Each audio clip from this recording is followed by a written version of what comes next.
work of a different character, comes from a different place. In any of my writing, the three key questions, no matter what, are: who are we? That's the sense of identity.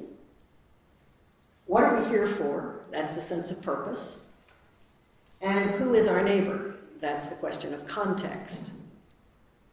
And so no matter what you're working on, you can never lose by revisiting these three questions and seeing what may have changed in your own reading of your own past. We thought we knew who we had been, but we have some new thoughts about that. Emerging, refining sense of purpose, and rereading your context so that your story about where you are should be changing over time. So, again, the who is our neighbor is where I'm taking off from here. So I want to talk about meanings of neighbor. If you think about just a literal meaning of that word, it's one who lives nearby, and it seems to be really referring to geographic proximity. But if we think about the story in the Gospel of Luke, chapter 10, which ends up, which of these? I'm going to back up in that story a little bit. I was trying to remember what the exact sequence of that conversation was and who Jesus was talking to.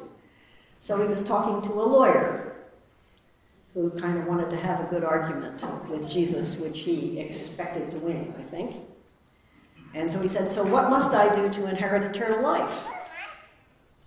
And Jesus, in a good Socratic method, says, "So what is written?" You're a lawyer. What's it say? So he says, "Well, love God and love your neighbor." Jesus says, "Well, that sounds pretty good. Do that." So he's probably not too happy with that exchange. And so he says, "Well, so who's my neighbor?" And so the story of the Samaritan proceeds. The Samaritan helping the man on the road, set upon by thieves. And the story ends with the question, which of these three do you think was neighbor to him who fell among the thieves? So that's not about geographic proximity. It's almost as if Jesus was asking, which of these people neighbored that man? As if neighboring was a verb. And that is a question in which Jesus is pressing our moral and spiritual imagination and lifting up moral and spiritual choices. I'd like to propose that wherever we are, in whatever place we inhabit and where we are called to minister. And when I say place, I don't mean the church building. I am talking about the place that exists with or without us, so to speak. Jenny was using the word neighborhood. That fits in some contexts and not in others, but it's still the general meaning. An invisible neighbor is calling to us, and I propose that we might call that invisible neighbor soul of place,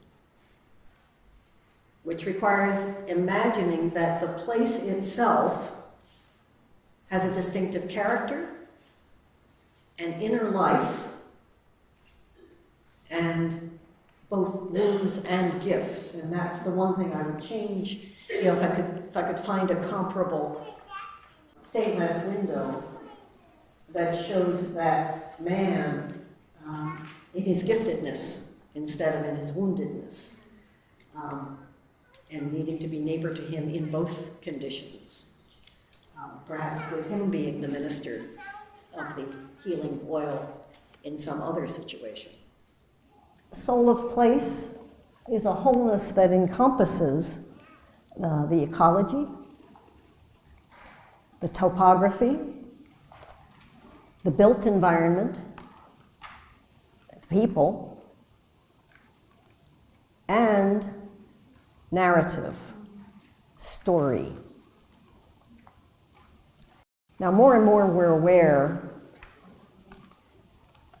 that in most of the places we inhabit, there's probably a dominant story about who this place is and what it has meant over the years. But especially in this context, more intensely than any place else I've ever stood, it's not story, it's stories. The narrative is not singular. The narrative is plural, and in more ways than we can imagine. But I'm going to use that word story as a generic term for the whole arena of narrative, even though it's a contested arena. So, it takes spiritual imagination to see place as a living entity with personality, history, gifts, possibility, vocation, wounds, and struggles. And it takes moral imagination to think maybe what we're here for, at least in part, is treating the soul of place as our invisible neighbor and relating to soul of place as a soul friend. I'm sure many, if not all of you, know that there are books about a Celtic notion of being a soul friend, has many resonances in various classical Christian spiritualities, and the Celtic word, I don't know exactly how to pronounce it, but it looks like Anam Cara. And the late poet John O'Donohue wrote this about the meaning of friend, especially in this context, that a friend is different from an acquaintance. Friendship is a deeper and more sacred connection. A friend is a loved one who awakens your life in order to free the wild possibilities within you. So I'd like you just for a moment to think about somebody at some time in your life who has been that. Just maybe kind of close your eyes and try to picture a loved one who awakens or awakened your life to free the wild possibilities within you. So if that's the character of a soul friendship, which is related to the classical Christian tradition of spiritual guidance, spiritual direction, spiritual companionship, but in this case has more of a peer quality to it, a friendship, a mutual space together in which this can happen for both people, then I'm proposing that faith communities can become soul friends of the places they inhabit and serve. And so unlike the stained glass, this is two people walking together as companions. And I'd like to propose that there are 3 disciplines that might expand your possibilities for what it means to be a soul friend and for living that out. One would be to learn how to discern the soul issues, S-O-U-L issues, of the place you inhabit. And I'm going to have you work with that idea for a minute. First off, I want you to write down somewhere near that slide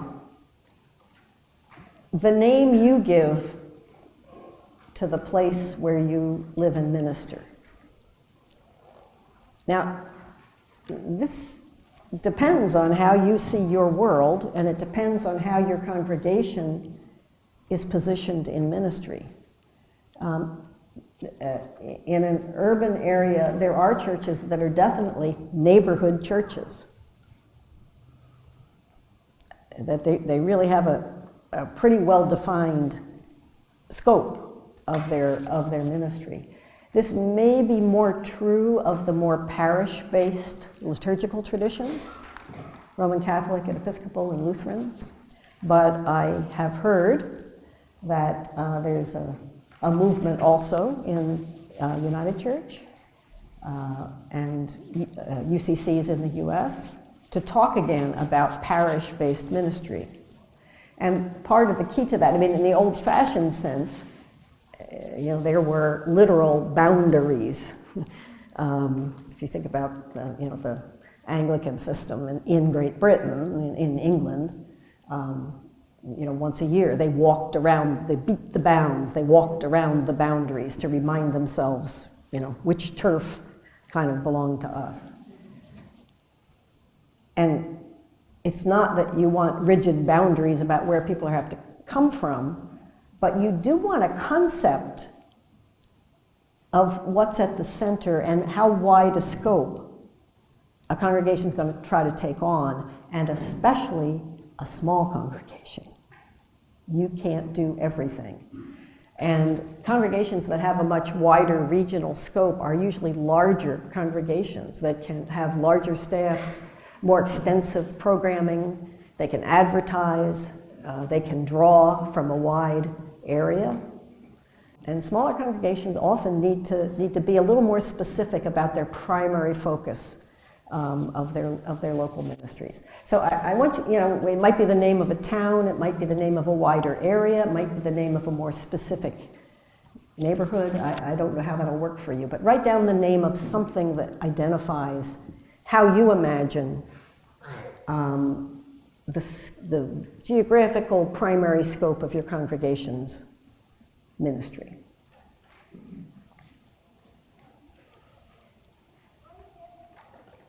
And then having done that, I want you to think about, in the past and present of this place, how would you characterize its pride and its shame?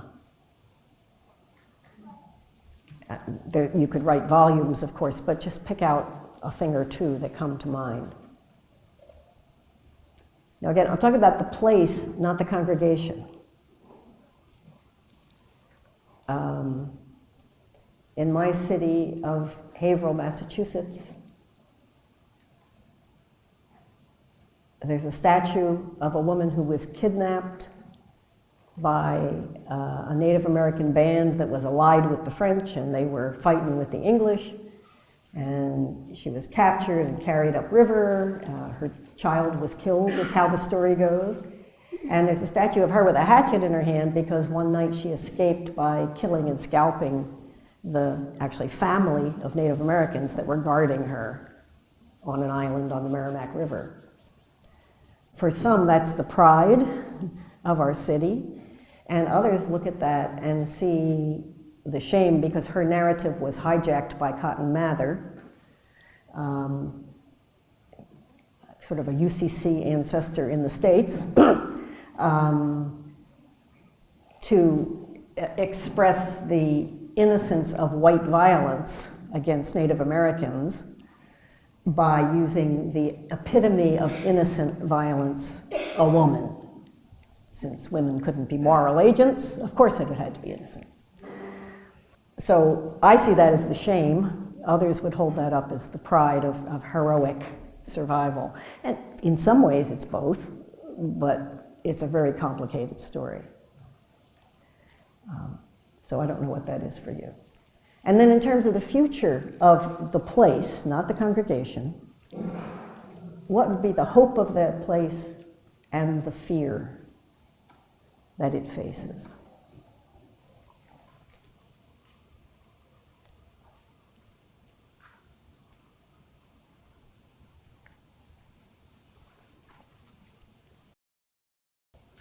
How's this going for you? Are things coming to your mind? And it's okay for one or more of those boxes to remain a question mark. This is meant to be just a taste of what could be a much longer exercise and could be a communal exercise where people do it individually and then share together. I wonder if there are maybe two people who some things came to mind, not necessarily every box, but who wouldn't mind standing up, perhaps being on camera, and just say, here's the place I am, these are the things that came to me, and to be very brief about it, but just to give an example. Would somebody be willing to offer an example? There aren't any right answers to this, so. Yes, great. So if you would kind of come forward and face the group, I think that might be helpful. Thank you. And your name is? Tammy Allen. Tammy, hi. Old Zen Sundry, Alberta. So for the pride and shame, and this was before you told your example, we're a college town, and the pride is in the relationship the town now has with the college, and the shame was in the relationship that the town didn't have with the college for many, many years. There was a secondary highway between them, and that highway was a very clear dividing line. Thank you. Thank you. Good, great example. So discerning soul issues is one of the kind of disciplines that can help a congregation consider befriending the soul of place. And I have done this exercise in a community setting rather than a church setting. I've also done it in church settings. And it is very interesting to hear what people in my own city had to say when asked this kind of question. It's not a typical question people get asked. And it's based on this, what seemed to me to be a rather ethereal premise about soul of place. But they seem to be able to roll with that, and these questions seemed concrete enough that it engaged some very interesting conversation.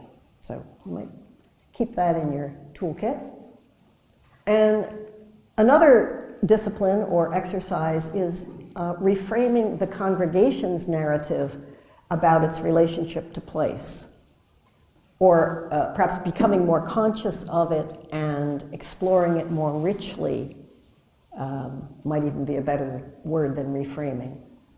So asking yourself, who have we as a congregation been to this place in the past? And I'm encouraging you here to try to think of the most positive thing you can think of. There are also, I'm sure, negative ones, and you don't have to ignore those, but I'm not here fishing for critique. I'm fishing for what was the best hope, what was the most mission of God-oriented sense that people had in coming here, even if it might be a mission we don't identify with now. Who were we in the past? And there's wonderful work by Carl Dudley and Sally Johnson that gives some characterization of congregations that are pillar congregations, and you can just picture maybe in some of the cities, bricks and Greek columns and all that stuff, and sometimes that's where the public officials attended church, and it was a place of official power in a world that was endorsing sort of a civic role for religion. There are congregations that kind of relate to place as prophet. There are congregations that relate to place as pilgrim, and many Lutheran congregations have this sense of following their German or Scandinavian population kind of across the country and from place to place, and at best can translate that sense of communal self-help and to a sense of now owning the place they're in a positive sense, claiming the place they're in, even if the people aren't really German, and finding ways to express those same strengths, but now with the community that is. So, pillar, prophet, pilgrim, servant, which are congregations that can focus on helping individual people in need. They often don't identify with social movements or social justice analysis, but may actually be good at receiving the stranger that's right in front of them and meeting a need that they can see. And then survivor congregations, the ones that are really, really good at it are often in survivor communities and attract survivor members. and everything they do bespeaks living on the edge, gritty, you know, the place where the guy in the black leather jacket with the tattoos and the Harley might turn up, and maybe for reasons that might be hard to understand, feels a connection there, where you have a lot of people not just attending an AA group, but a lot of currently addicted people landing here, because in some way they have found it a place of refuge and acceptance, and so on. So those are some ways of framing who have we been to this place. There are many other ways you might describe that. And then who are we to this place today? Because sometimes the era of that past role is past. And the culture or the current population or other circumstances no longer support that role. And so we may be still pining after it and wishing it were still true. But what's the truth about who we are to our community today?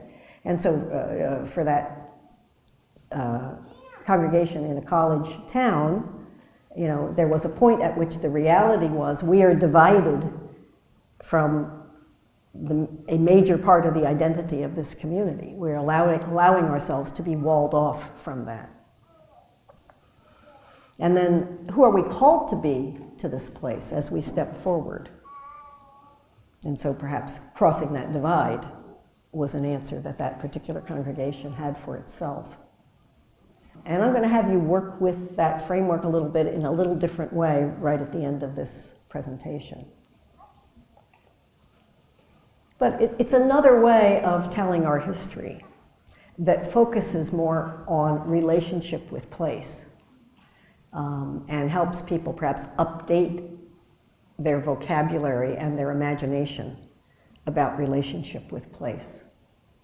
And that can result in a fresh vision for what we think of as outreach. Congregations can really get stuck in kind of ruts about what to them is outreach, whether that's more evangelistic outreach, sort of one hand of outreach, whether it's more social service, whether it's more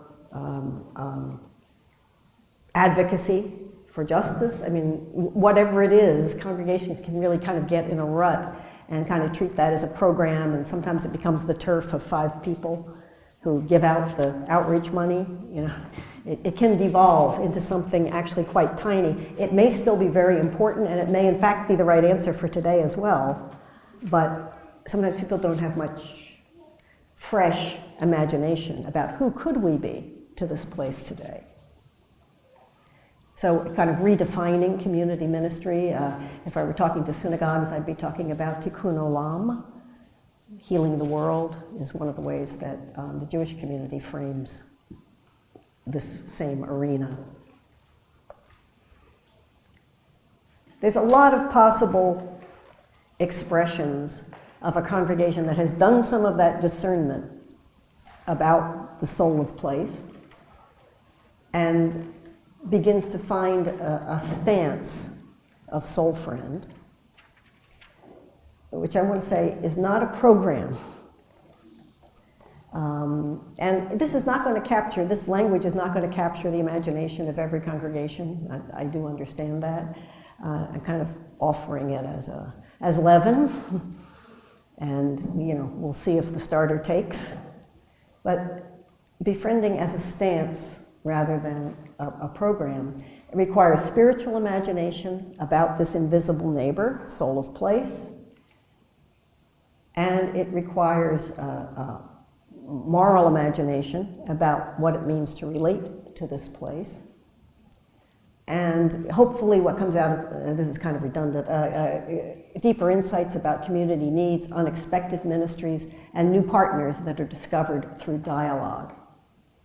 And that dialogue could in some cases be rather large civic conversations.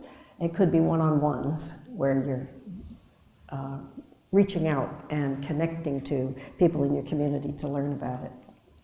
So I'm going to talk about a couple of possibilities for congregations that are going to seem a little more programmatic. In the States, many congregations, especially in sort of mainline, what we used to call mainline Protestant traditions, would recognize the phrase faith-based community organizing. For how many of you is that a phrase that means anything? I mean, really, yeah, okay. I am gathering this is not such a frequent term in Canada. So let me explain a little bit what it is. That actually is an organization of which I'm a part. Here's how it's structured. It is not a, quote, religious organization. It's a secular nonprofit organization with a nonprofit charter from the state and all that kind of stuff, which is a coalition of congregations and labor unions and community organizations of various sorts, grassroots community organizations. And the typical model is they hire professional organizers, not starting out with a single issue, but with the aim of helping those groups collaborate in building power for the common good. And through a methodology of dialogue, which includes people conducting one-on-ones with members of their own organization in the labor union, in the congregation, to find out what's pressing in their life, what are they worried about, what do they hope for, what do they see as possible for life of the larger community. And then also doing those one-on-ones with a wider network of people in the community. The Industrial Areas Foundation in Chicago, Saul Alinsky, if that name rings any bells, was one of the real pioneers of this methodology. And out of those one-on-ones, the organizers are trained to help people listen for themes together, and the organizers are especially trained to listen for what is organizable, and to help these organizations think about how they could build enough power to make a difference. So, I referenced this afternoon that I've learned a lot about power participating in this.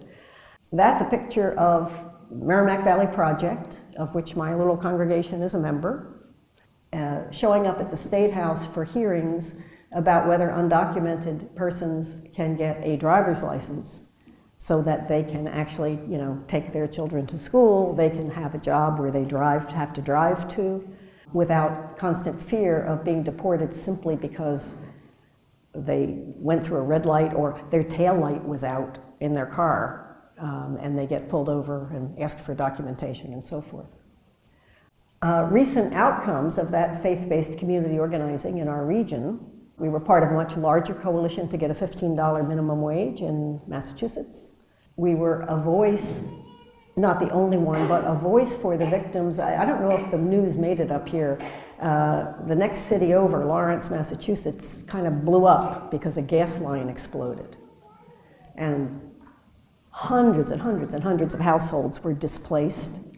They were without gas, which means without heat in many cases, for months, including into December of that year, last year. And so not only getting immediate help to some of those victims, some of whom, by the way, were undocumented or had other reasons for not walking into a police station or a hospital, or maybe didn't speak English, so didn't know how you would access that help at all. So not only the immediate help, but then also coming back and holding the public officials accountable for what happened and for the redress, and delivering what was promised and continuing to work that through government to get maximum accountability for that action. So that's a second outcome. And a third one recently, after about 3 years of research and advocacy, getting state funding for a transportation pilot project. Many people don't access addiction recovery because even if they could find the bed that's available somewhere in Massachusetts, they can't get to it while the bed is still open. And so we learned about a model whereby people can be connected not only with the bed, but also with the transportation that will get them there in time and get them home again. So those are three kinds of things that our organization, along with labor unions, it's 3 cities in the Merrimack Valley, Lowell, Lawrence, and Haverhill, and some surrounding suburban communities, some accomplishments. So in terms of, again, my own sense of personal vocation, that I'm supposed to befriend the soul of place, and that many of these situations are where the soul of place is hurting and suffering from injustice of various kinds. Some of the congregation, some of my fellow congregants get it, and some don't. A few truly wish we weren't doing it. And like anywhere, you keep trying to build that understanding and consensus and engagement, and you soldier on, doing what you can, and recognizing that it does have some limitations. I have not been able, some of you have mentioned attempts in both Victoria and Vancouver to get an organization like this started, including getting some training in place. And I found that online. Industrial Areas Foundation in Chicago has something called IAF-NW, IAF Northwest, which is working with the Northwest of the United States, but has made attempts in, it looked to me like at least 5 places in Canada, Victoria, Vancouver, I saw Calgary, right now I can't remember what the others are, but if you go on IAF-NW, you will see those things listed. I am not sure that any of those projects quite exists, but there is a contact form. And so you could connect with them and ask them what's happening now, if this is of interest.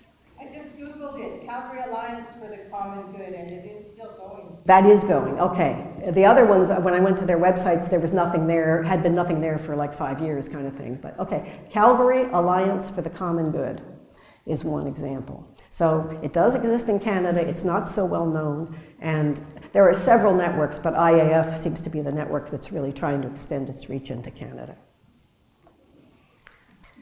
Another way that a congregation might engage with the soul of place would be to either help to organize and sponsor, or simply participate in fully as a congregation, what I call place-based community dialogue.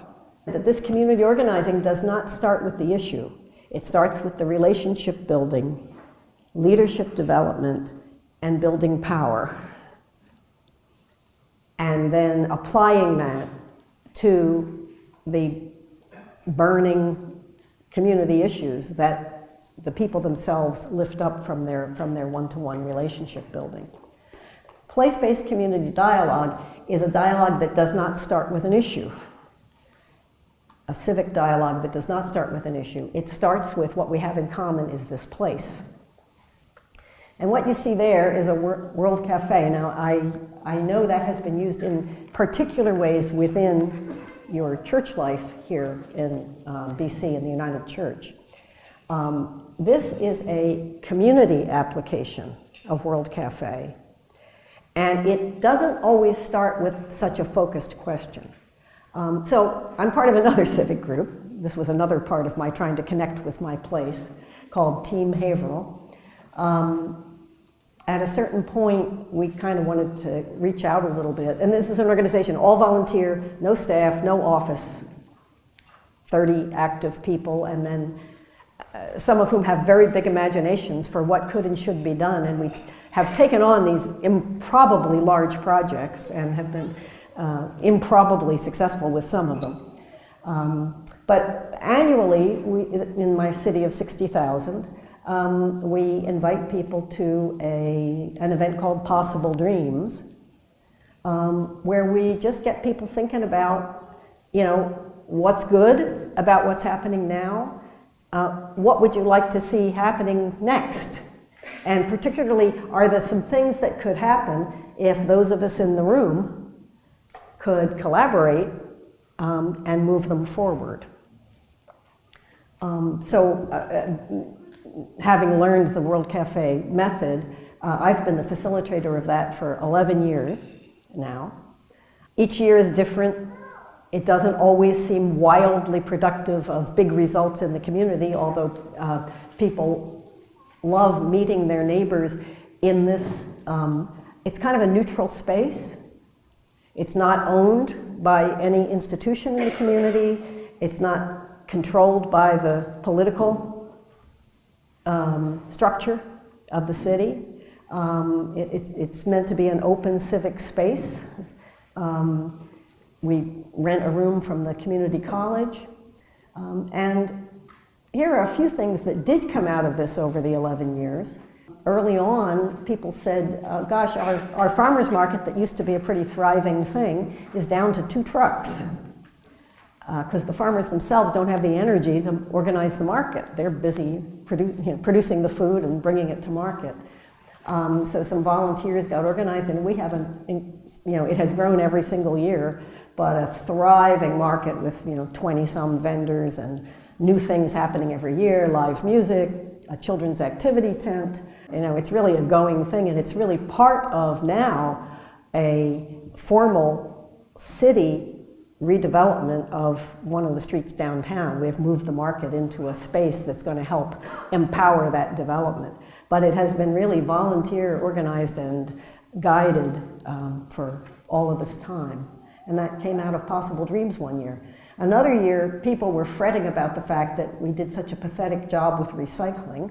We were only collecting newspapers because there happened to be a box factory in the community that collected the papers and used them. They were willing to pay for them and haul them away. And so after 2.5 years of dogged research and arguing with the mayor and correcting misimpressions about costs and benefits of doing this, achieved a single stream recycling policy in the city.